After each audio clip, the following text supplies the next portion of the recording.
Hello, আসসালামু আলাইকুম guys. গালিকের অবিশ্বাস তিনি তুফান টিমের প্রশংসা করেছেন। শুধু প্রশংসা না, তিনি তুফান টিমটাকে অনেক বেশি পরিমাণে অ্যাপ্রিসিয়েট করেছেন তুফানের এই সফলতাটাকে। এবং তিনি তার স্বামীর এই অর্জনে খুব খুশি। তারই একটা প্রমাণ আমরা দেখেছি, তিনি ফেসবুক পোস্টের মাধ্যমে কণাকে, যেই দুষ্ট কুকিল যে গানটা গেয়েছে, যেটা ইতিমধ্যে ব্লকবাস্টার হিট হয়েছে, এবং শাকিব খান, রায়হান রাফি, তুফানের ক্যাপ্টেন অফ দ্য শিপ, সবাইকে তিনি অনেক অনেক অনেক অনেক অভিনন্দন জানিয়েছে, প্রশংসা করেছেন। এখন মিডিয়াতে উড়ে বেড়াচ্ছে যে শাকিব খানের এই তুফান সিনেমার যে স্পেশাল স্ক্রিনিংটা হয়েছিল, সেখানে কি অপু বিশ্বাস ছিল? হয়তো অপু বিশ্বাস ছিল, হয়তো অপু বিশ্বাসকে মিডিয়া ক্যাচ করতে পারেনি, তিনি হয়তো বা খুবই গোপনে সেখান থেকে সেই জায়গাটা ত্যাগ করেছেন।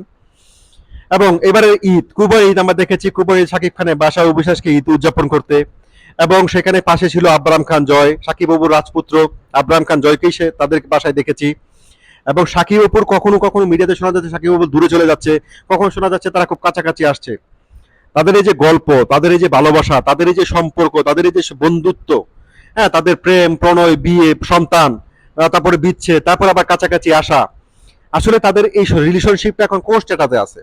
এবং আমি অপবিশ্বাস একটা জিনিস, অপবিশ্বাসকে সবসময় দেখবেন তিনি শাকিব খানকে খুবই সম্মান দিয়ে কথা বলেন, এবং শাকিব খানের অর্জনগুলোকে তিনি খুব বড় করে তুলে তোলেন।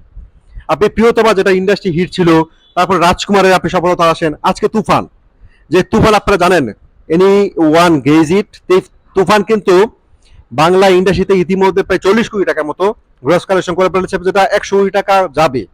তুফান ওয়ার্ল্ড ওয়াইড রিলিজ হচ্ছে 28 তারিখ। ধারণা করা হচ্ছে সারা বিশ্বব্যাপী তুফানের যে কালেকশন হবে সেটা হয়তো 100 কোটি টাকা ছুঁয়ে ফেলবে। এবং তুফানের এই সাফল্য, যেটা বাংলা ইন্ডাস্ট্রি সবাই কিন্তু খুবই প্রাণোজ্জ্বল ভাবে, খুব সরম্বর ভাবে সেটাকে সমর্থন করছেন, অভিনন্দন জানাচ্ছেন, এবং তুফানের এই সমর্থনটাকে, তুফানের সফলতাটাকে বাংলা ছবি সফলতা বলে অভিহিত করছেন।